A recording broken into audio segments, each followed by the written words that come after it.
아무리 어려워도 기도하는 사람이 있으면 희망이 있고, 세상이 절망적이어도 교회가 살아있으면 희망이 있습니다. 오늘 우리 교경의 현장에 와 보니까 그래도 하나님이 한국을 쓰시고 한국을 축복하시고 우리 한국 교회를 사랑하시는 그런 모습을 보고 아주 위로받고 격려가 되고 축복이라고 생각이 듭니다. 제가 이번에 간암 수술 5번째 받았는데요, 첫 번째 수술 받을 때는 죽는 것은 그렇게 두렵거나 겁나는 것은 아닌데 교인들이 걱정이더라고요. 내가 간암으로 수술한다는 소식을 만약 교인들이 알면 얼마나 당황을 할까, 그리고 얼마나 힘들어할까. 그것 때문에 교인들에게 말을 못하겠더라. 우리 장로님들이나 목회자들한테도 말을 못하겠더라. 제 주치의가 삼성병원에서 몰래 받자는 거예요. 요즘에 몰래가 어디 있습니까?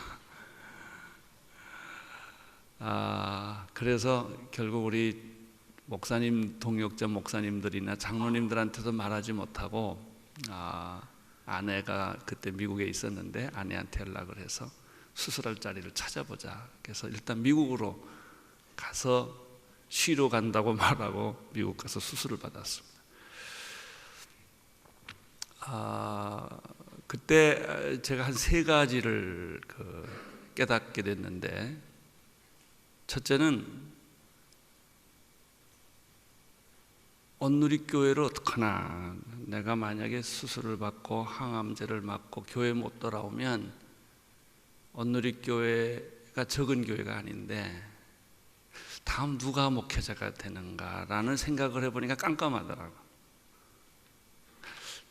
제 나이가 뭐 후계자를 생각할 나이는 아니지만 이런 일을 부딪히고 나니까 그런 사람 준비를 안 했더라고. 그리고 그것이 꼭 암이 아니더라도 교통사고로도 죽을 수 있거든요. 우리가 예견된 죽음은 아니지만 그런 일에 대한 생각을 안 하고 살아온 거예요. 내가 일 좋아서 일만 하는 것만 생각했단 말이에요. 굉장한 충격이었어요. 제가 사실 그때부터 지금까지 생각을 하나님이 하게 해주신 것은 내가 떠난 이후에 온누리교회를 어떻게 할 거냐 하는 문제를 지난 5년 동안 굉장히 깊이 생각을 하게 됐습니다. 두 번째는 이제 수술을 받는데 우리 아들이 옆에 있었어요. 아들이 기도하고 아버지 수술 잘 받으세요 그러더라고요. 잘 받지. 그리고 수술대로 들어가는데 가만 생각해 보니까 내가 수술 잘 받을 게 없더라고요. 잘 해줘야 잘 받죠. 내가 수술 잘 받겠다고 한들 받아지냐, 이게. 수술하시는 분이 잘해줘야 잘 받지. 또 명의가 집도한다고 해서 수술이 잘 되냐 이거예요. 죽을 사람 죽고 살 사람 사는 건데. 생각을 해보니까 그때 처음으로 내 가슴에 점여드는 생각은 인생은 능동태가 아니라 수동태라는 거예요. 사라지는 거지. 기회가 주어져서 목회하는 거지. 내가 잘한다고 잘 되냐, 이게. 하나님의 은혜지. 그래서 그거를 제가 마음속에 이렇게 가슴속으로 그걸 경험하기 시작했어요. 하나님의 은혜로 사는 것이고 주어진 기회에 내가 은혜로 수동태로 살아가는 것이지 인생은 능동태가 아니다 하는 겁니다.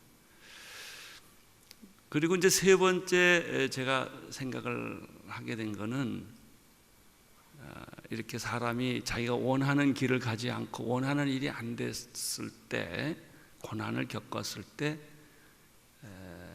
생각합니다. 그 뭐냐면 과연 내가 목회한다는 게 뭐냐, 이런 문제를 굉장히 깊이 생각을 하게 돼요. 여기 매년 재발을 했습니다. 1년에 한 번씩. 그래서 또 재발하고 또 재발하고 또 재발하고. 그래서 이번에 5번째 재발이 됐어요. 의사 선생님도 조금 당황하고 나도 당황하고. 그래서 또 친구들이나 아는 사람한테 또 수술했다는 말 하기가 좀 창피하더라고요.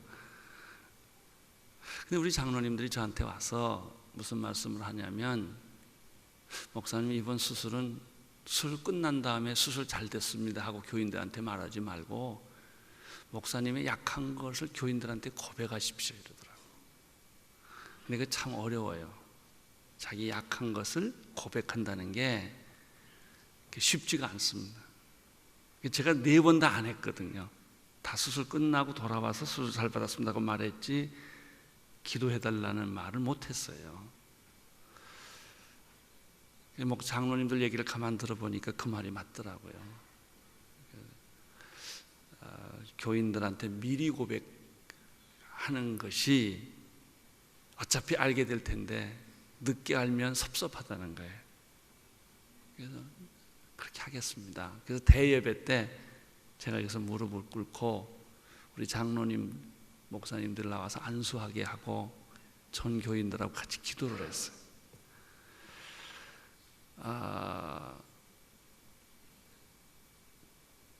제가 이번에 이런 수술을 거치면서 또 3가지를 이번 5번째 또 하나님이 많은 걸 가르쳐 주셨는데, 그 중에 하나는 바울의 고백, 내가 약할 때 강함이라. 이게 가슴에 와닿아요. 내가 강하면, 내가 잘났으면, 내가 목회 성공했으면 주님의 자리가 없어요. 그러니까 내가 약할 때, 부족할 때, 실수할 때 주님이 강함이라. 그게 가슴에 와닿아요. 또 한 가지는 기도의 능력을 새롭게 체험한 거예요. 성도님들이 기도해 준 것이 수술이나 그 후에 치유 과정에서 너무너무 생생하게 제가 느끼는 거예요. 제가 4차 수술할 때는 의사가 1시간 반을 땀을 뻘뻘 흘렸거든요. 근데 이번 수술에는 딱 25분 걸렸어요. 완샷에. 조영제를 넣고 사진을 촬영한데 아주 딱 암이 보이고, 대동맥에다 카테트를 넣어서 거기다 항암제를 넣는데 딱 25분. 그 의사도 놀래고 나도 놀래고 다 놀래고, 그리고 오늘 이 자리에 이렇게 설 수 있도록 완전하게 회복을 시켜주셨어요. 할렐루야. 저는 거기서 발견한 게 있습니다. 기도의 능력이에요. 기도는 관념이 아니고 실제라는 거예요. 역시 기도는 오픈해야 돼요. 감추면 안 돼요. 약하면 약한 대로, 부족하면 부족한 대로. 이것을 오픈할 때 능력이 나타난다는 것입니다. 그리고 또 3번째는 첫 번째 수술 받을 때와 똑같은 것인데,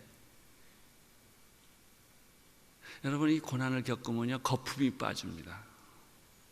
군더더기가 빠지고요.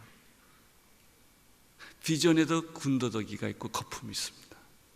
믿음에도 거품이 있어요. 그것 때문에 우리들이 상황을 파악을 잘 못하는 거예요. 하나님의 뜻과 내 뜻을 이렇게 섞는 겁니다.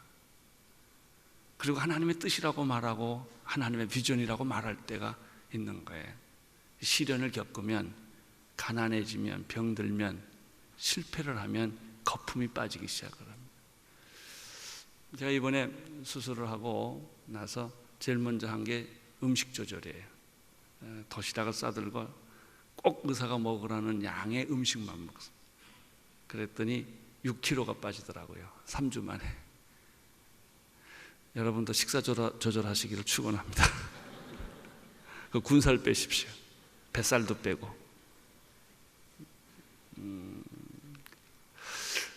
그러면 앞으로 제가 목회를 얼마나 할 수 있을지는 모르겠지만, 정말 그러면 하나님이 내게 맡겨준 그 비전과 사명이 뭐냐라는 것에 다시 집중을 하게 돼요.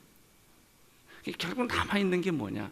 다 거품도 빼고 군살도 빼고 군더더기도 다 빼고 난다면 설교에 있어서도 마찬가지고 목회에 있어서도 마찬가지예요.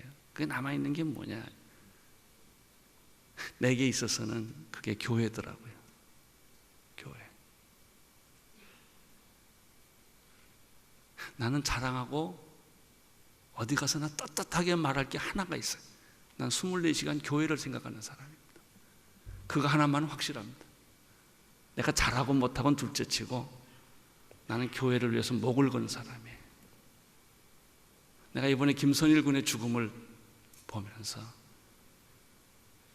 선교란 죽을 수도 있다는 것이다. 죽으러 간 것은 아니에요. 자기가 순교한 것도 아니에요. 그러나 죽을 수도 있다. 목회는 생명 걸고 해야 합니다. 하다 힘들면 돌아가고 적당히 하는 것은 목회가 아닙니다. 우리의 목회가 뭐가 문제냐? 지식의 문제도 정보의 문제도 아니에요. 생명을 안 건 것이 문제.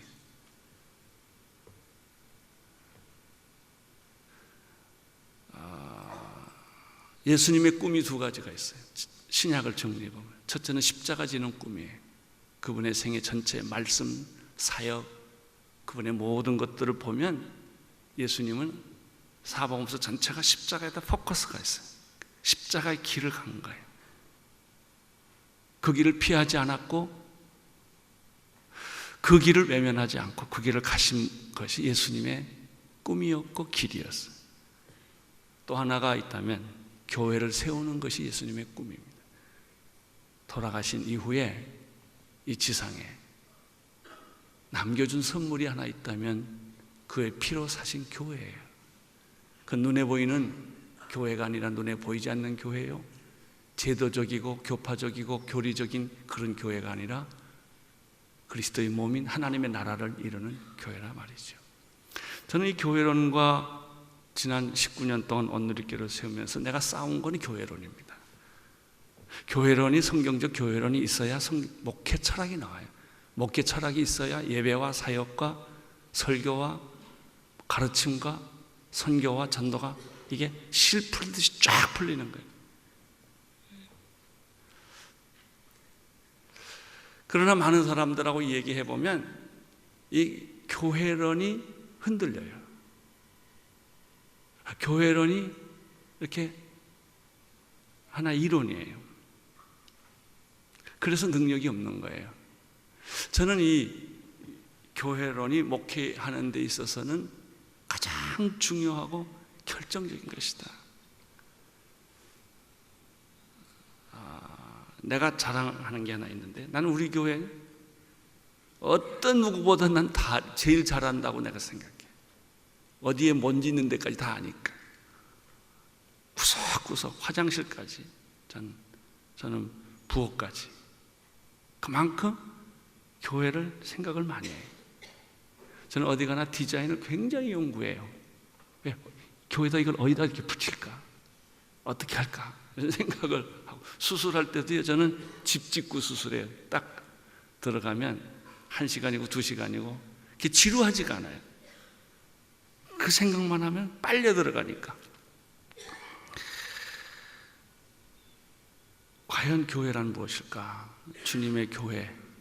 나에게 교회에 대한 좋은 모델을 보여준 곳이 중국의 처석교회.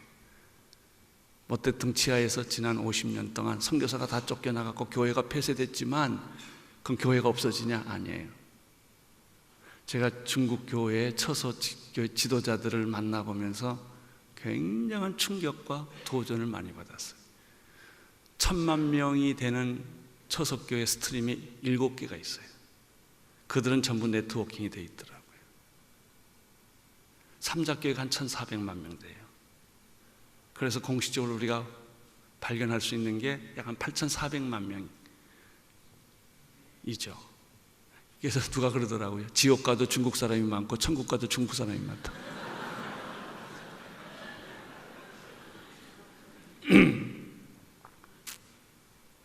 근데 나 이 사람들한테 왜 충격을 받았느냐?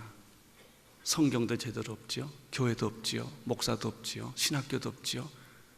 근데 진짜 교회가 있더라는 거예요. 진짜 하나님의 교회가. 한 처석교회 지도자가 내가 일본에서 집회할 때 저를 찾아왔어요. 그리고 간절히 나한테 화소연하더라고요. 한국에 좋은 선교사님들이 중국에 많이 왔는데 왜 교파의 교회를 만드냐고 질문하더라고요.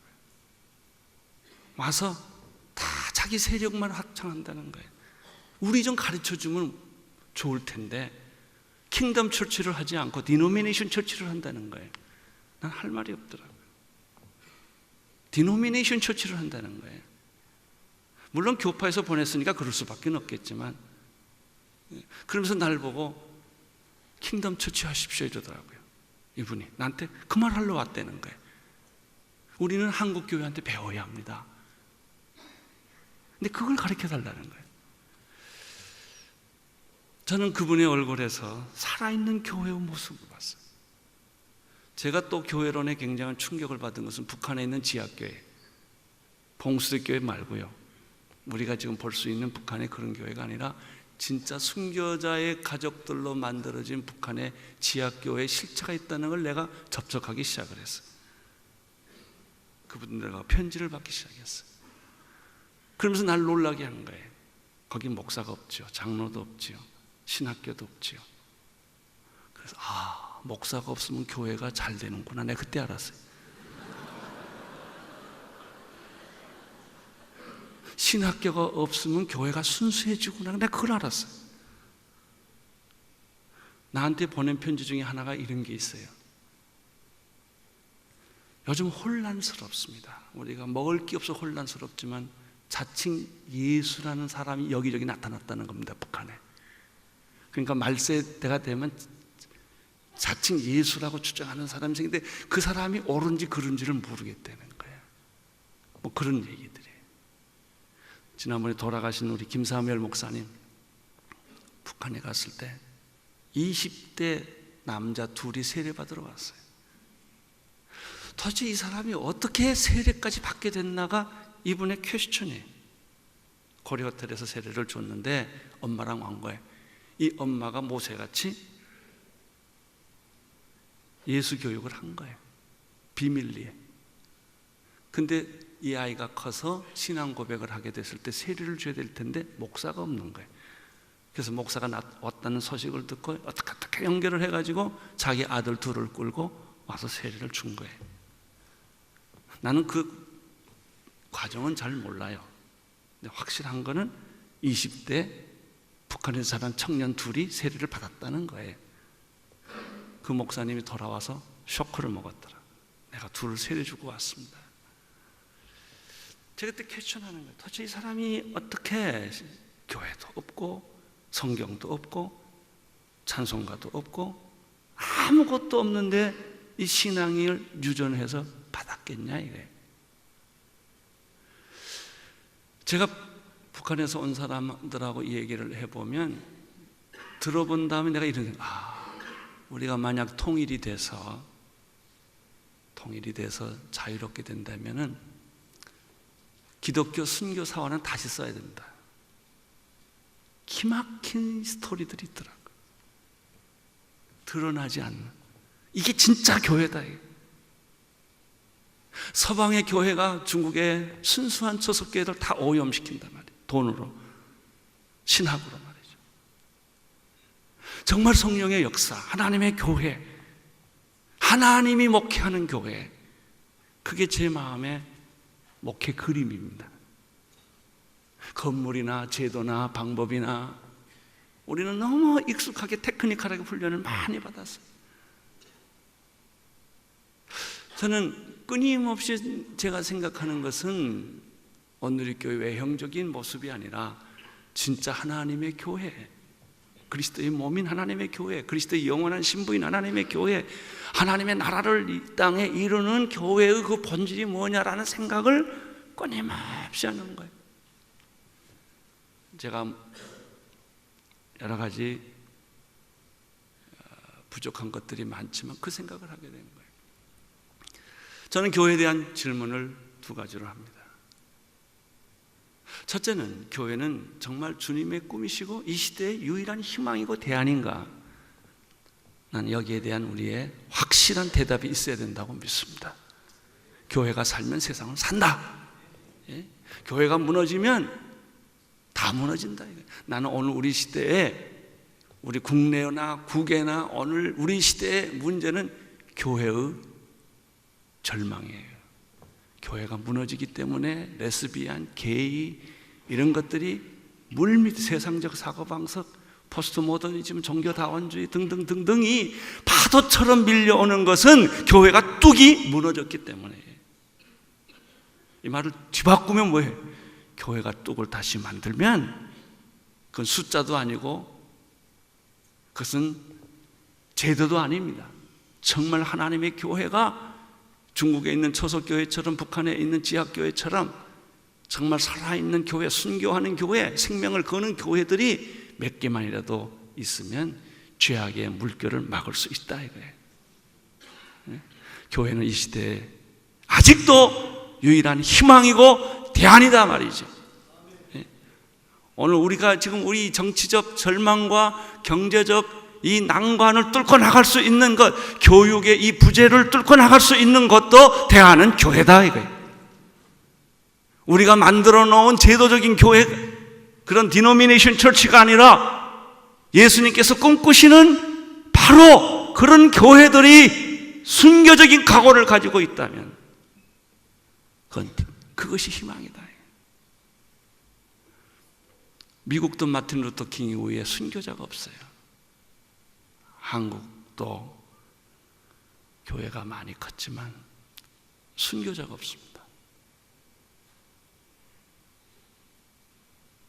정말 순교의 각오를 하고 복음을 전해야 됩니다. 나는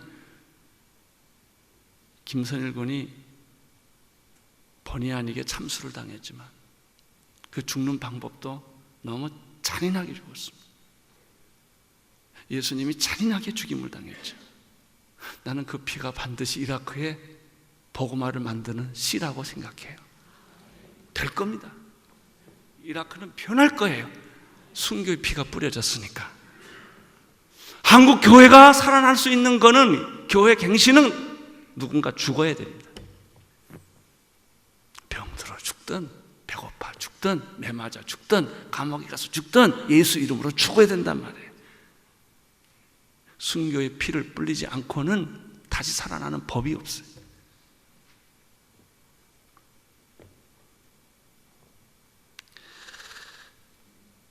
두 번째 내 교회에 대한 내 질문은 이거예요. 교회는 정말 이 세상의 희망이고 유일한 대안인가라는 게 첫 번째 질문이고, 두 번째 나의 질문은 이상적인 교회는 존재하는가? 이상적인 교회, 주님이 원하시는 그런 교회는 존재할 수 있는가? 저는 확실하게 대답합니다. 그럴 수 있다. 그럴 수 있다. 그런 교회는 존재한다. 껍질을 벗자, 껍데기를 벗자, 가운을 벗자, 제도를 벗자, 기득권을 벗자.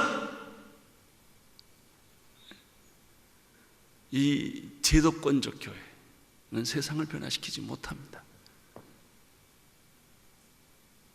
예수님 당시에 예수님이 외롭게 십자가에 못 박혀 죽었던 것처럼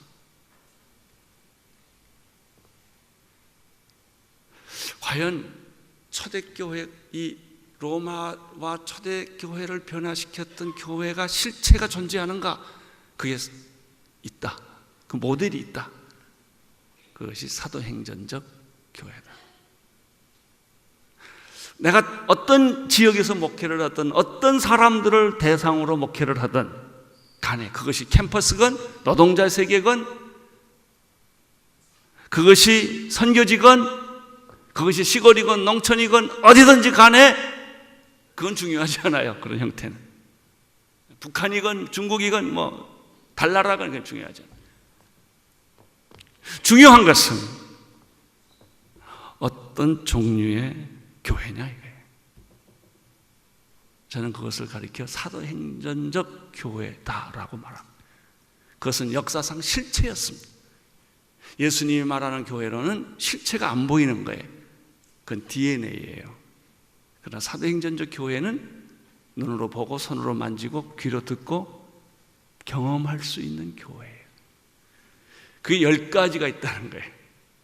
뭐 10가지만 있겠습니까? 12가지도 있고 5가지가 다 본인이 보기에 따라서 그건 다르게 수가 있는데, 내가 사도행전 28장을 볼 때 한 10가지 중요한 요소를 갖추면 사도행전적 교회의 실체와 비슷하다는 것이죠. 그것은 오늘 여러분하고 이 밤에 이야기하고 싶은 거예요. 첫째는 사도행전적 교회라고 말할 때 제일 중요한 첫 번째 실체는 성령으로 잉태된 교회가 사도행전적 교회다. 교회는 그냥 태어난 것이 아닙니다. 성령으로 해산된 교회였다. 오순절날 이미 이름에 저희가 다 같이 한 곳에 모였더니 호련히 하늘로부터 급하고 강한 바람 같은 소리가 있어 저희 앉은 온 집에 가득하여 불의 혀같이 갈라지는 것이 저희에게 보여 각 사람 위에 임하여 있더니 저희가 다 성령의 충만함을 받고 성령의 말하게 하심을 따라 다른 방언으로 말하기 시작하니라. 그리고 그들은 다락방을 뛰쳐나갔어요. 성령이 약속대로 예수님의 제자들과 120명의 무리들에게 임한 것입니다. 호련히 급하고 강한 바람 같은 소리가 나서 저희 앉은 온 집에 가득한 성령이 오는 것은 첫째 공간이 오더라고요. 공간. 나는 여기에 성령이 임하기를 축원합니다. 모인 사람들에게 성령 세례가 일어나기를 축원합니다. 성령이 그 공간을 사로잡습니다. 여러분, 봄바람이 불면 들에 꽃이 피고 가을바람이 불면 낙엽이 지는 것처럼 성령의 바람이 불면 성령의 꽃이 피는 거예요. 두 번째, 성령의 불은 머리, 바람은 공간에, 불은 사람 머리 위에 임해. 나는 여러분 머리 위에 성령의 불이 떨어지기를 축원합니다. 불이 임하여 있더니, 불의 혀같이 갈라지는 것이 저희 머리 위에 임하여 있더니 저의 앉은 곳에 성령이 충만함을 받고 다른 방언으로 말하기를 시작하니라. 나는 그 이상도 그 이하도 아니에요. 그냥 이거예요. 이런 현상이, 이런 역사가 보이고 느끼고 경험할 수 있는 교회가 사도행전적 교회란 말이죠. 나는 여러분의 리더십이 다 성령 충만하기를 바랍니다. 여러분 교회 장로님들이 다 성령 세례받고 성령의 능력을 얻고 성령의 음성을 듣는 사람 되기를 축원하는 것입니다. 여러분 교회 장로님이 뭐예요? 하나님의 음성, 성령의 음성을 들을 줄 아는 사람이 리더가 될 때 그게 사도행전적 교회가 되는 것이죠. 하나님의 음성을 못 들었는데 무슨 하나님의 교회가 되겠습니까? 하나님의 말씀이 없는데 무슨 하나님의 교회가 되겠습니까?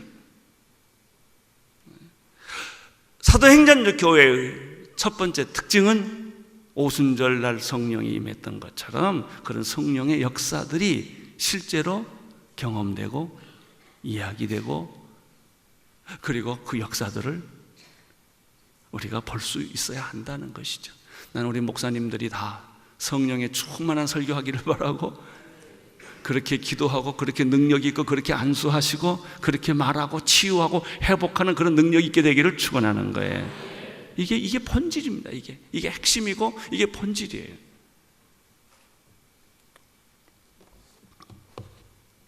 생각을 많이 하면 사람이 보이고 기도를 많이 하면 하나님이 보이죠. 너무 똑똑한 거 골치 아파. 교회는 똑똑한 게 중요하지 않아요. 성령 충만한 게 중요해요. 성령 충만하시기를 바랍니다. 이게 한국교회 사는 방법이에요. 두 번째입니다. 두 번째는 그 사도행전적 교회의 두 번째 실체는 2장 42절 47절 우리가 너무나 많이 읽고 사모하고 아는 글이죠. 저희가 사도의 가르침을 받아 서로 교제하며 떡을 떼며 기도하기를 전혀 힘쓰니라. 사람마다 두려워하는데 사도들로 인하여 기사와 표적이 많이 나타나니 믿는 사람이 다 함께 있어 모든 물건을 서로 통용하고 또 재산과 소유를 팔아 각 사람의 필요를 따라 나눠주고 날마다 마음을 같이하여 성전에 모이기를 힘쓰고 집에서 떡을 떼며 기쁨과 순전한 마음으로 음식을 먹고 하나님을 찬미하며 또 온 백성에게 친성을 받으니 주께서 구원받는 사람을 날마다 더하게 하시니라. 이런 일들이 일어나는 교회가 사도행적 교회예요. 재직했다, 뭐 당했다, 이런 게 사도행전적 교회가 아니에요. 교제하고 떡을 떼고 사도의 가르침을 받고 서로 있는 거 나눠주고 집과 교회를 왔다 갔다 하면서 하여튼 이런 것을 경험하고 느끼는 순, 구역, 뭐 그런 공동체, 서로 보면 그런 느낌이 든단 말이에요. 그런 생각이 난단 말이죠. 그런 관계가 만들어졌단 말이죠. 그것이 제자 훈련이라는 표현을 쓰든, 그것이 1대1이라는 표현을 쓰든, 그것이 큐티라는 표현을 쓰든 간에 그런 게 있단 말이죠. 그런 게 사도의 가르침을 받고 서로 교제하고 떡을 떼고 성만찬하고 만나면 너무 좋고 다 잊어버리고 내 거 다 퍼주고 이런 분위기, 이런 생각. 할렐루야. 이게 사도행전적 교회란 말이죠. 만나가지고 회장 뭐 그리고 손 들고 뭐 이건 사도행적 교회가 아니에요. 뭐 2단이요 3단이요 이거 다 아니란 말이죠. 법이요 이것도 아니란 말이죠. 법이 무슨 법이에요? 법이에요. 법으로 따지자면 당신이 제일 먼저 죽어야 되는데 다 은혜로 사는 거죠. 근데 그런 대화가 교회 안에 없는 거예요. 이게 사도행전적 교회란 말이에요. 세 번째, 사도행전적 교회는 어떤 교회인가? 사도행전 3장 6절에 10절에 있는 말씀 잘 아는 것이죠. 베드로와 요한이 기도 시간이 돼서 성전에 올라가 기도하다가 나면서 안진뱅이를 만나가지고 구걸을 하니까 내가 응가 그거는 당신이 요구하는 건 없지만 내가 당신에게 주고 싶은 것이 있어. 나사렛 예수 그리스도 이름으로 일어나 걸으시오. 그 사람의 손을 잡아 일으키니 발과 발목에 힘을 얻고 뛰고 걸으며 찬송하며 성전으로 갔더라. 할렐루야. 나는요 그 본문을 볼 때 내가 꼭 나면 안진뱅이 같은 와, 이 사람이 얼마나 좋았을까? 에? 얼마나 좋았을까? 체면이 중요하고 무슨 자존심이 중요할까? 이 순간에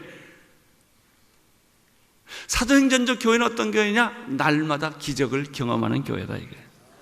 날마다 설교 시간에 기적을 경험하고 성경 공부 시간에 기적, 제자 훈련 시간에 기적을 경험하고 하나님의 그 성령의 역사들을 교인들을 통해서 목회자를 통해서 장로님들을 통해서 그냥 그 간증 듣기가 너무너무 시간이 모이면 12시에 그냥 끊을 수가 없어요. 간증이 계속되니까 날마다 기적을 체험하는 게 병든 자가 일어나는 것도 기적이지만 예수 믿을 수 없는 사람이 예수 믿는 것도 기적 아닙니까? 제가 이번에 제주도 폭풍 때 제주도에 있었어요. 약속이라는 게 참 무섭더라고요. 고약하고. 오래전에 CBMC 전국 때 제가 주강사로 설교하기로 약속됐는데 수술을 받고 의사 선생님이 비행기는 가능하면 타지 말래요. 취소가 잘 안 되더라고요. 사실 이 모임도 좀 취소하고 싶었는데 옥 목사님 눈이 왔다 갔다 해가지고 그게 못하겠더라고요. 그래서 제주도를 갔어요. 그랬더니 한 3,500명이 등록을 했대요. 그래서 국제 컨벤션 센터에서 집회를 했는데 둘째 날 제주도에 있는 예수 믿지 않는 실업인들 700명을 초청을 했어요. 1,000명한테 편지를 했는데 700명이 왔대요. 그거 대단합니다. 그래서 제일 앞자리에 그 사람들 만찬을 해드리고 모이는 절 보고 이제 부탁하는 거, 이 사람들 오늘 처음 왔으니까 예수 처음 교회를 설교 듣니까 전도 설교 좀 해달래요. 그래서 전도 설교를 그날은 전도 설교를 했어요. 전도 설교를 하고 잘 끝냈습니다. 그 다음 날 이제 마지막 헤어지는 날 아침 7시에 새벽 기도를 이제 인도하고 떠나는데 설교 다 끝났는데 중국 대표가 왔어요. 이번에 중국에서 35명이 참석을 했어요. 그 이유는 내년에는 북경에서 전 세계 CBMC 대회를 준비하고 있대요. 그래서 오셨는데 그 대표가 통역을 시켜가지고 저한테 하시는 말씀이 이번에 우리가 CBMC의 대회에 온 사람들 중에서 예수 믿지 않는 실업인들이 따라왔다는 거예요. 그 중에 6명이 어저께 설교를 듣고 세례받기를 원하는데 목사님이 세례를 주시겠습니까? 이러더라고요. 와, 나는 설교 끝나자마자 세례받겠다는 게 나 처음에 진짜 이게 말씀이 맥혔나 봐요, 이게. 그 이 사람들이 밤새도록 잠을 못 자고 자기들끼리 의논한 결과 중국 사람들이 지금 이 중국 같은 경우는요, 저희 교회 주보, 사랑의 주보 다 훑어갑니다. 그래서 굉장히 조심하지 않으면 정보가 다 새갑니다. 이 사람들이 여기 와서 예수 믿고 했을 때 정부로부터 핍박을 받을 가능성이 굉장히 많음에도 불구하고 어떤 세례를 받겠다는 거예요. 그때 이제 모임이 다 끝나던 때, 그래서 하자고, 그냥 이렇게 좋을 수가 있냐고, 그래가지고 저기 강대성에 올라오라고 그러고 중국 사람 30명하고 거기 임원들하고 남은 사람들하고 이제 세례를 주는데 물이 있어야지요. 물. 갑자기 준비를 했으니까. 물 좀 가져오라고 그랬다. 물이 없으니까 그 일회용 커피 컵 있죠. 그 딸딸이 먹는 커피. 그 율무차 먹는 거 있잖아요. 그게 물이 하나가 있었어요, 거기에. 물이 이거밖에 없는데요. 그래. 그거라도 하자고 가져와라. 그래가지고 6명 앉으라고 그랬더니 한 명이 또 붙었어요. 7명 됐어요. 그래가지고 이 물을 어떻게 이건 그래도 유리컵 아닙니까? 그 종이컵에다 이렇게 넣어서 하려니까 이게 참 그렇더라고요. 그래서 그 옆에 이런 크리스탈, 가짜 크리스탈 그 받침대가 있어서 거기다가 물을 부었어요. 물이 없으니까 일단 7명을 줘야 되니까. 그리고 임기응변으로 신앙 고백 선서하고, 그때 이름을 또 불러요. 예수 그리스도를 믿기로 한 아무개에게 내가 성부와 성자와 성령 이름으로 세례를 줘야 되는데, 또 중국말 이름표도 없고 말이죠. 이게 그러면 당신 이름 뭐냐 그러면 뭐라고 말하면 그냥 비슷하게 내가 또 말하는 거예요. 그 물이 없으니까 그 물을 여기다 손에만 이렇게 살짝 적셔가지고 이제 이마에다 대는 거예요. 이렇게 7번 다 줘야 되니까. 그런데요, 제가 놀란 거는 그 사람들 얼굴 표정이에요. 얼굴이 펄게 가지고 눈물이 글썽거리면서 세례를 받더라고요.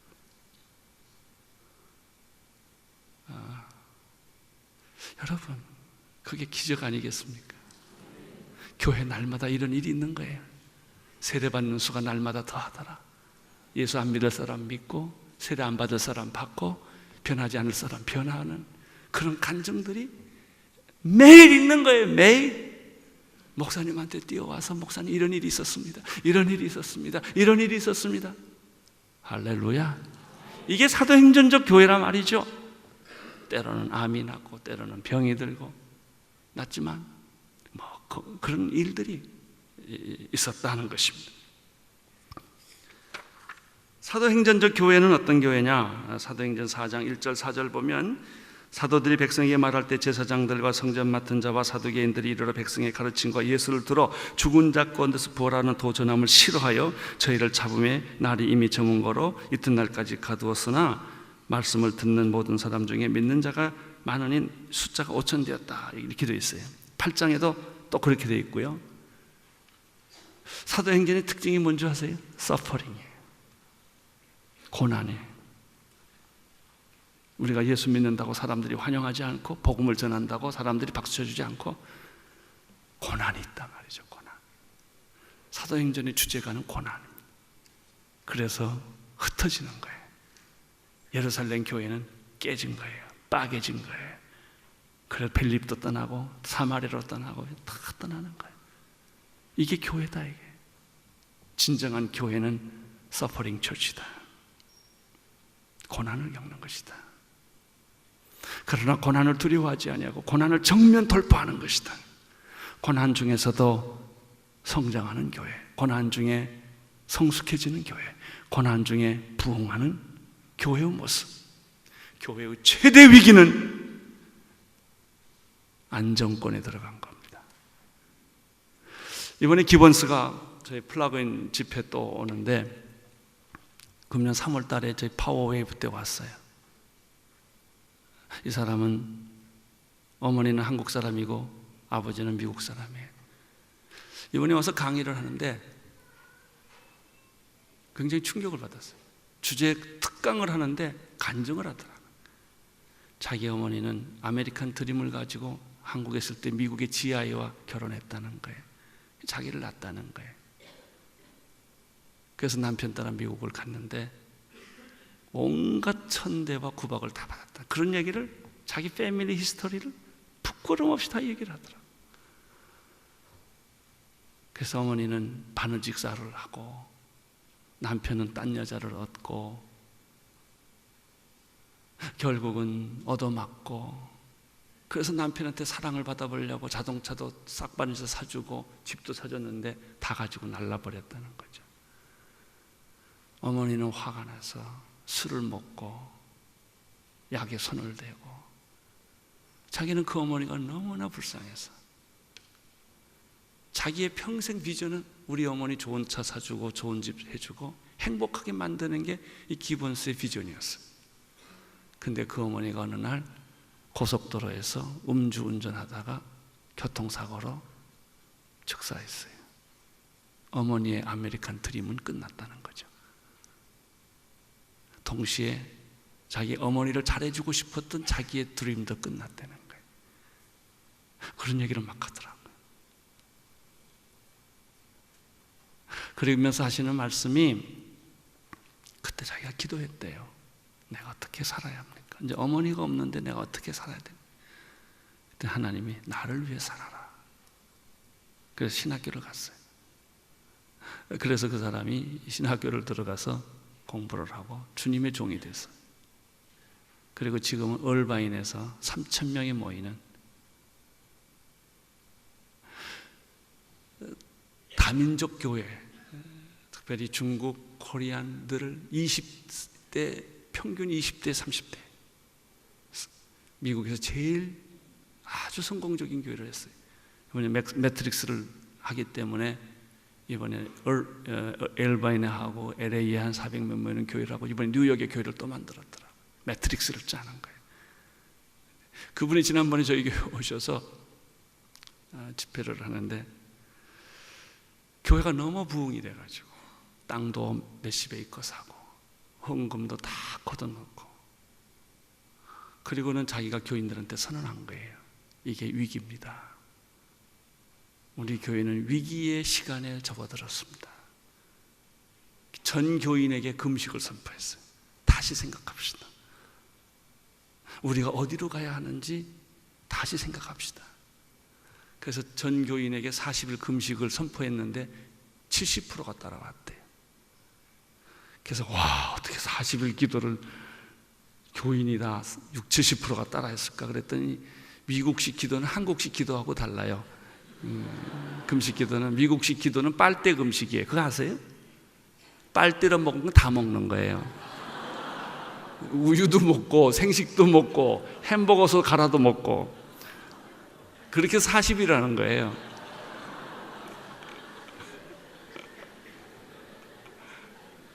그런데 그거 쉬운 것 같으세요? 어려워요. 전교인이 빨대 금식을 60%인가 70% 했대요.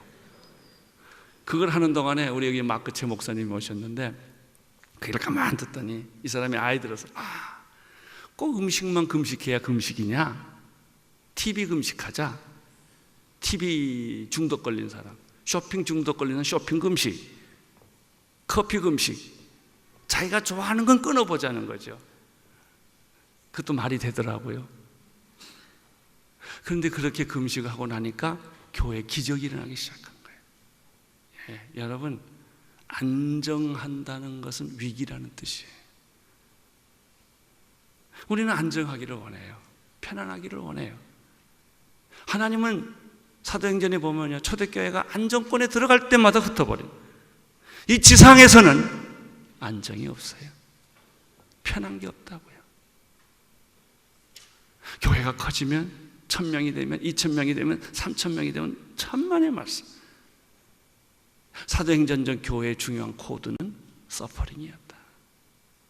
감옥에 들어가고 굶고 매맞고 쫓겨다니고, 그게 사도 바울의 생애가 아니었습니까? 고난 중에서도 복음을 전하는 교회가 사도행전적 교회다. 성령으로 해상된 교회가 사도행전적 교회다. 예수 그리스도의 공동체를 경험하는 것이 사도행전적 교회다. 날마다 기적을 경험할 수 있는 것이 사도행전적 교회다. 고난 중에라도 두려워하거나 절망하지 않고 그것을 이겨내는 그런 공동체가 사도행전적 교회라고 말할 수가 있다. 다섯 번째입니다. 사도행전적 교회는 어떤 교회인가? 사도행전 4장 32절 35절에 있는 말씀처럼 믿는 무리가 한 마음과 한 뜻이 되어 모든 물건을 서로 통용하고 제 재물을 조금이라도 제 것이라고 말하는 사람이 없었다고 그랬죠. 예, 여러분, 지상의 교회에서 우리가 믿음을 살면서 가장 위대한 믿음은 말이죠, 물질을 극복하는 거예요. 이게 참 쉬운 게 아닙니다. 물질을 극복하는 것, 소유를 극복하는 것, 이기심을 극복하는 것, 그것이 초대교회였다. 여러분, 한국교회가 싸우고 헤어지는 게 예수 때문일까요? 물질 때문일까요? 예? 복음을 사수하기 위해서 우리가 싸울까요? 그런 분도 가끔 있긴 해요. 근데 가뭄에 콩나무듯이 보기 어려워. 그거는 우리나라는 예수와 그리스도가 싸우니까.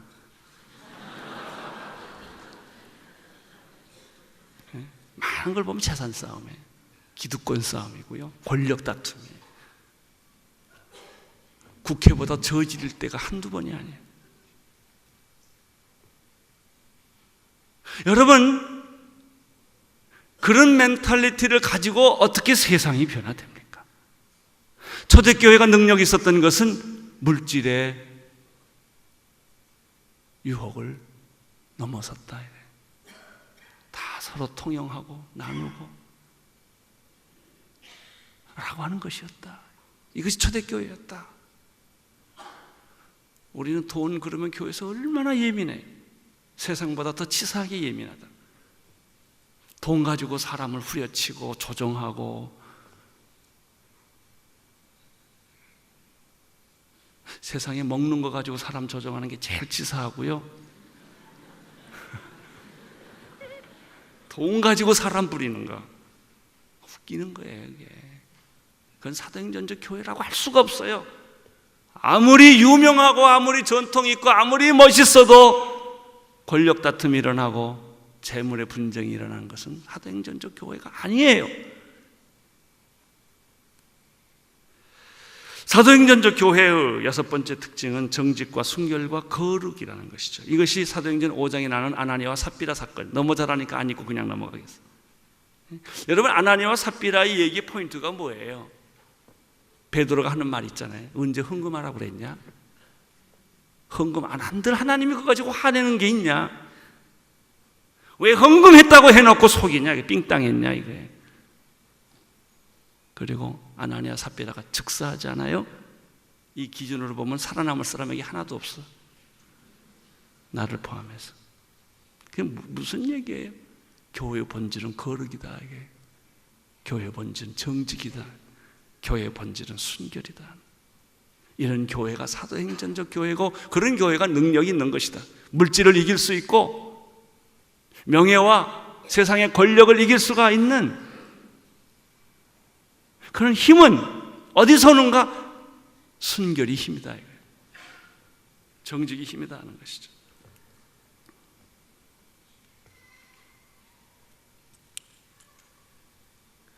오늘날 한국 교회, 우리 교회는 이 부분에 치명적 약점을 가지고 있어요. 우리는 여기에 이 틀에서 벗어나려고 애를 쓰죠. 문화적으로 거짓말이, 지혜로운 거짓말이 필요하다고 생각하는 오늘 우리의 문화 속에서 보통 사람들이 다 그렇게 사니까 상대적으로 그것은 그렇게 큰 죄가 아니라고 생각하는 문화 속에서 순결과 거룩과 정직을 말한다는 것은 이방인처럼 외롭고 고독하고 힘든 일이지만 사도행전적 교회의 특징이 뭐냐? 사도행전적 교회의 특징 바로 순결이다 이거죠. 정직이다 이거죠. 과연 교회가 우리 사회에 이것을 해낼 능력이 있을까? 오늘같이 거짓말하고 신용불량자가 400명이 넘치는 이런 사회에서 교회가 이런 새로운 문화를 만들어낼 수가 있을 것인가? 여러분, 정말 우리 교회가 이 세상의 그 시티즌십, 정말 정직한 국민을 만들어내는 그런 영적 산실이 될 수가 있을까? 라는 질문을 우리는 스스로 하는 거예요. 왜냐하면 우리도 모르게 이미 그런 거짓말 문화, 위선적인 문화, 불법을 행하는 문화 속에서 그것을 마치 당연한 것처럼 생각하고 살아왔기 때문에 그런 거예요.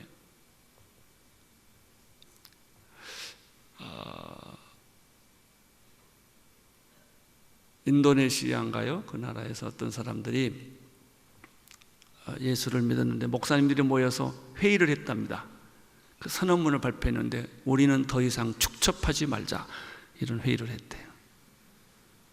왜? 아내를 몇 얻는 것이 문화적으로 젊어 잘못이라고 생각하지 않는 사회이기 때문에 일부 일체로 간다는 것 자체는 그런 문화적 배경이 있는 사람들에게는 그것이 굉장한 도덕적 결정이라는 거예요.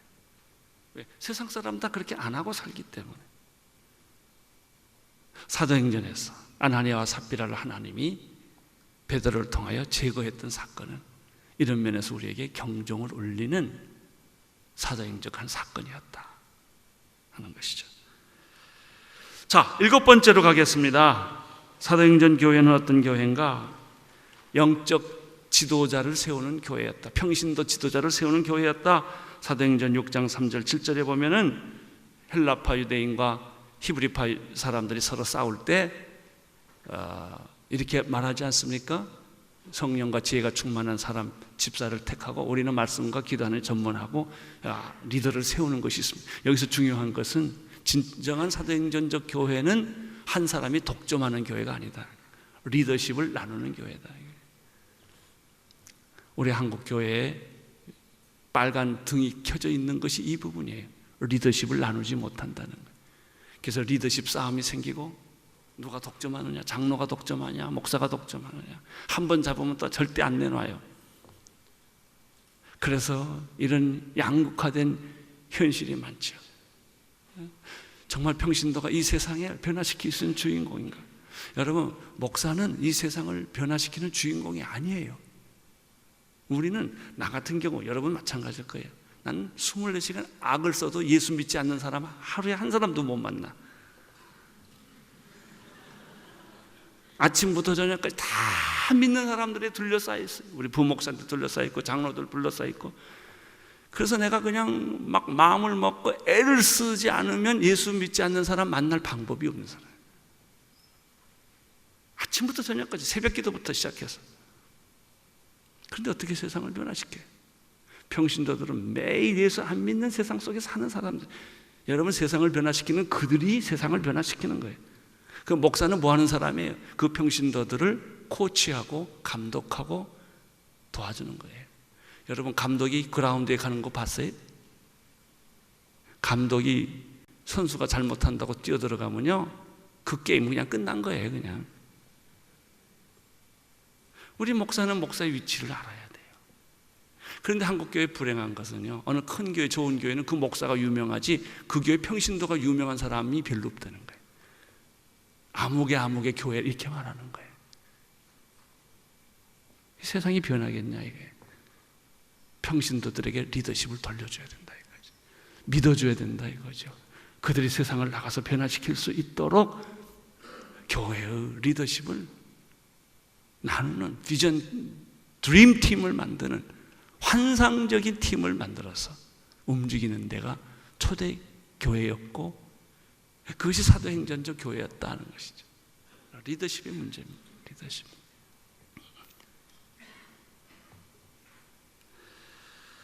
정말 이 사도행전적 교회는 평신도들에게 영적 권위를 주고 그들을 제자 훈련시켜서 리더로 세워서 세상에 나가서 빛과 소금이 되게 하는 이 제자 훈련의 키는 사도행전적 컨셉이라는 것이죠. 목사가 어떻게 다 합니까? 못합니다. 그럼에도 불구하고 목사는 좋은 감독 같은 거예요. 그 창의적인 모델하고 전통적인 모델이 있는데, 전통적인 모델은 플레이그라운드에가 목사가 뛰어요. 꼰투 같은 거예요. 그래가지고 사탄을 케어시키는 거예요. 이렇게. 그러면 관객이 있는데 관객은 교인이에요. 할렐루야 아멘. 그러니까 이 스타 플레이어가 좋아하는 건 뭐 관객이 많아야 돼. 무대는 세상에. 이게 전통적 모델입니다. 선교적이고 창의적인 모델은 뭘까요? 플레이그라운드의 스타는 교인이에요. 그리고 목사는 그 플레이그라운드에서 뛰는 선수들을 코치하고 감독하는 사람. 관객은 누구냐? 세상 사람이에요. 우리의 관객은 세상 사람이에요. 무대는 세상이에요. 이 패러다임이 다른 거예요. 8번째, 사도행전적 교회는 어떤 교회인가? 이방인을 가슴에 품는 교회. 사도행전 10장 44절부터 48절에 보면 베드로와 고넬료가 나왔죠. 베드로는 절대로 나는 이방인에게 세례 줄 수 없습니다. 하나님이 하도 답답해서 드라마를 하잖아요. 보재기를 내렸다 올렸다 내렸다 올렸다를 3번씩이나. 베드로가 참 대단한 사람이라고 생각이 돼요. 하나님이 시키는데도 노하니까.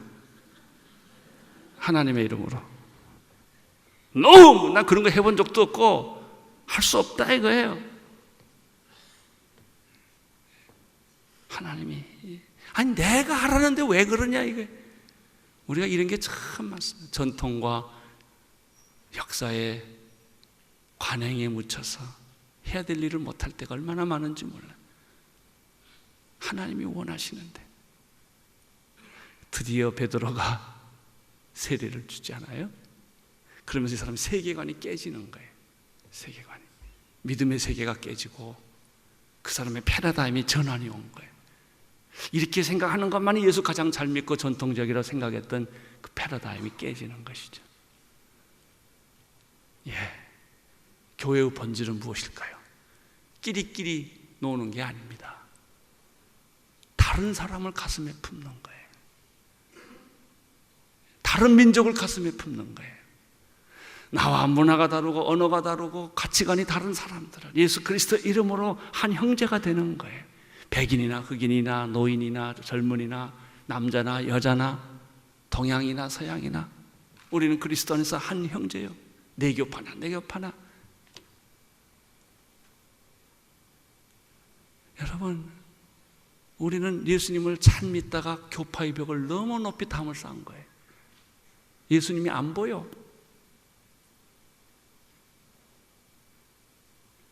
사랑하는 동역자 여러분, 진정한 사도행전적 교회는 어떤 교회인가? 문화와 언어와 그리고 모든 가치관이 다른 사람이라 할지라도 가슴에 껴안는 하나가 되는 교회. 따라서 지금 우리 한국 교회가 해야 될 가장 시급한 것은 탈북자 도와주는 거고요. 제가 탈북자를 열심히 도와보는데 문화적으로 너무 문제가 많아요. 그리고 정치적으로 압력이 있어요. 탈북자 도우려고. 여러분, 이 땅에 들어와 있는 수많은 외국인 근로자들, 노동자들 가슴에 품어야 돼요. 그거 품으면 복 받습니다. 한국교회 복 받습니다. 우리 한국 백성들이 얼마나 잔인한지 몰라요. 여러분, 이 땅에 온 외국인 근로자들, 노동자들 가슴에 품고, 탈북자들 가슴에 품고, 조선족들 가슴에 품고, 이것이 바로 사도행전적 교회의 하나의 특징이었다라고 하는 거예요. 여러분과 수준이 다른 사람을 가슴에 품는 것. 9번째, 사도행전적 교회는 어떤 교회인가? 땅끝까지 이르러 복음을 전하는 교회였다. 사도행전 13장 1절부터 3절. 그 화려했고 찬란했던 예루살렘 교회는 자취가 없어졌어요. 하루에 3,000명씩 예수 믿었고 남자만 5,000명이었고 허다한 수가 계속 있었다면 그 교회 사이즈는 분명히 3만 명이 넘었을 거라고 봐요. 초대교회 같은 인구 밀도와 통신수단과 그런 인프라가 있는 상황에서 3만 명이 넘는 것은 초대형 교회일 거예요. 그러나 사도행전의 주역을 만드는 교회는 예루살렘 교회가 아니었다는 것입니다. 사도행전을 이끌어가는 교회는 작지만 왜소했지만 세계 선교의 꿈을 품었던 안디옥 교회였다는 것이죠. 우리가 추구해야 할 것은 대형 교회가 아니라는 것입니다. 대형 교회가 여러분의 꿈이 아니기를 바랍니다.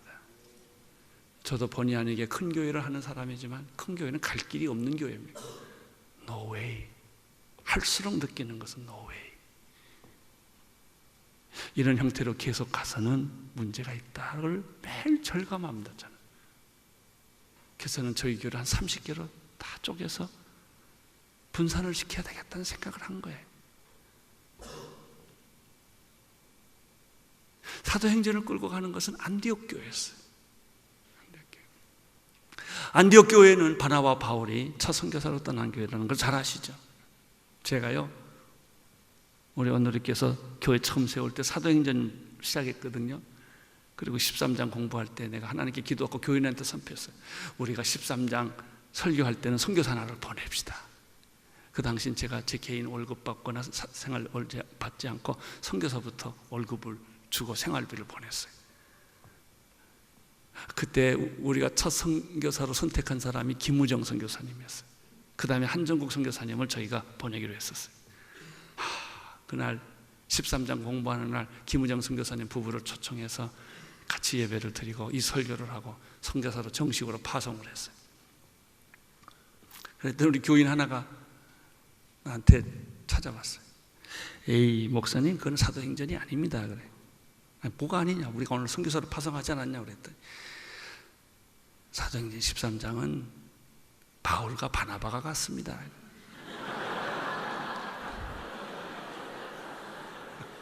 할 말이 없더라고요. 담임 목사가 가는 게 사도행전이라는 거예요. 제가 그 말에 얼마나 쇼크를 먹었겠어요. 난 잘했다고 생각을 했는데 사도행전적 교회는 담임 목사가 떠나는 교회예요. 부목사 보내는 건 사도행전적 아니에요.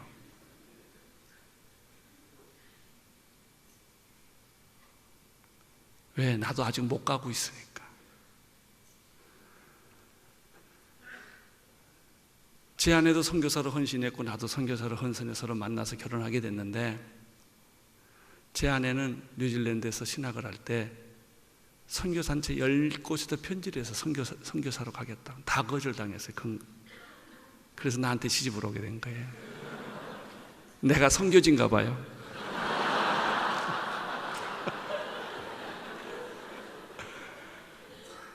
나는 정말 선교사로 가고 싶어서 매번 선교에 대한 꿈을 꾸는데 이게 안 가져요. 갈래면 아프고 폐병 걸리고 뭐 당뇨 있고 고혈압 있고 키드니 나쁘고 뭐 그래서 그냥 우물우물 목회를 하게 된 거예요. 그래서 선교사만 가면 엉덩이가 덜썩덜썩하는 거예요.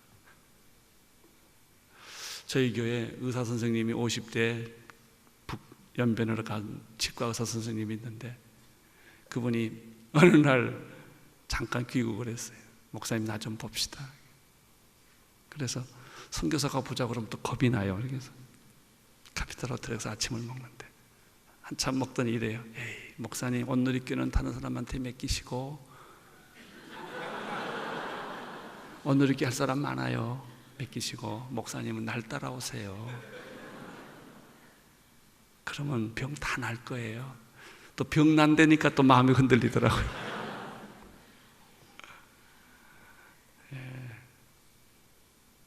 여러분, 담임 목사가 다 갈 수는 없지만 안디옥 교회 모델은 바나바와 바울이 떠났다는 것입니다. 그 얘기는 가장 가치 있는 투자를 했다는 것이죠. 여러분, 선교란 가장 가치 있는 것을 투자하는 거예요. 세컨다리를 보내는 게 아닙니다.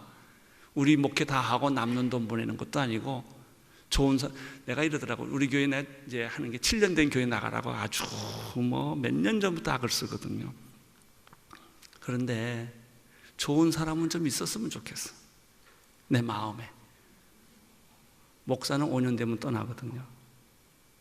근데 좋은 목사는 내 옆에 있었으면 좋겠어. 이게 인간의 마음이더라고. 좀 골치 아픈 사람은 떠나고. 그런 고약한 마음을 가지고 있는 내 자신을 발견한 거예요. 정말 아끼는 사람일수록 내보내야 되거든요. 내 신복, 나의 일을 같이 잘할 수 있는 사람, 이거를 잘라낼 수 있는 용기와 결단이 선교예요. 사도행전적 교회는 뭐냐? 땅끝까지 이르러 복음을 전하는 교회였다. 사도행전이 28장까지 있는데요, 12장까지고요. 선교가 13장부터 마지막까지 분량으로 봐도 제일 많아요. 그러니까 성경이 많이 강조한 거 우리가 강조하고 덜 강조하면 덜 강조해야죠. 사도행전적 교회가 13장부터 28장까지 1차, 2차, 3차 전도 여행을 하는 얘기라면 우리 교회 얘기는 전도 얘기, 선교 얘기로 꽉 차야 돼. 선교사님이 가고 들어오고 이야기 듣고 교인들이 선교에 미치고, 이게 사도행전적 교회라는 것이죠. 마지막으로 사도행전적 교회는 어떤 교회냐? 사도행전 28장이 마지막 장인데요, 30절 31절 읽겠습니다. 바울이 온 이태를 자기 셋집에 유하며 자기에게 오는 사람을 다 영접하고 담대히 하나님의 나라를 전파하며 주 예수 그리스도에 관한 것을 가르치되 그 많은 사람이 없더라. 이 마지막이 참 신비스럽습니다. 드디어 그는 죄수의 몸으로 로마를 가게 됐고, 그는 로마에서 자유인이 되었어요. 그는 셋집에서 2년 동안 자기들에게 찾아오는 사람에게 예수 그리스도의 도에 대한 것을 가르쳤어요. 그 많은 사람이 없었어요. 근데 그게 끝이에요. 미완성이에요. 저는 질문해요. 바울하고 2년 동안 성경 공부했던 사람이 그 후에 어떻게 됐을까?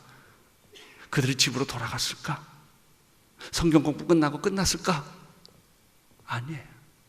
그들은 불덩어리가 되었을 거예요. 어디에 가든지 그들은 성령의 역사와 그 기적 속에서 예수 그리스도를 전했을 거예요. 그리고 순교했을 거예요. 그것이 초대교회입니다. 우리가 사도행전 28장 제일 마지막 부분을 보면은 사도행전은 미완성이라는 사실을 발견하게 됩니다. 미완성이다. 그리고 그때부터 지금까지 성령 받은 사람은 다 사도행전을 쓰고 있는 것이다. 따라서 사도행전 29장이라는 것은 어떤 사람의 어떤 교회의 전유물이 아니라 사도행전적 교회를 끌고 가는 모든 사람들을 가리켜 우리는 사도행전 28장 이후를 쓰고 있는 것이다. 주님 오실 때까지.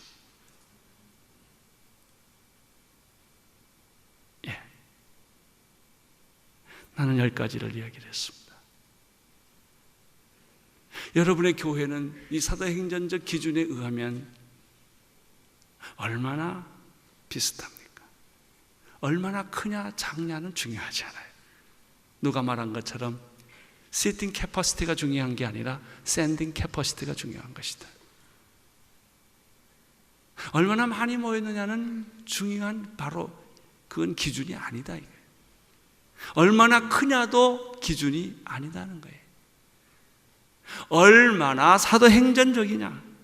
두세 사람이 모였다 할지라도 그것이 시골에 있건 서울에 있건 선교지에 있건 오지에 있건 간에 우리의 설교가, 우리의 가르침이, 우리 성도들의 삶이, 우리 성도들의 가치관이, 우리 교회의 공동체의 목표가 사도행전적 목표와 비슷하다면 그건 사도행전적 교회다. 사도행전 29장을 쓰고 있는 것이다. 그런 교회는 세상을 뒤집을 것이다. 그런 교회는 하나님께 영광을 돌리고 하나님의 영광을 받으실 것이다. 사람에게는 잊혀질지 몰라도 하나님 나라에서 영원히 기억될 것이다. 할렐루야. 나는 여러분들의 교회가 사도행전적 기준에 의해서 설명되는 교회가 되기를 축원합니다. 기도하겠습니다. 주님, 금쪽같이 귀한 시간을 내서 이곳에 왔습니다. 하나님의 음성을 듣고 돌아가게 하시고 회복되어 돌아가게 하시고 비전을 가지고 돌아가게 하여 주옵소서. 예수님 이름으로 기도드립니다. 아멘.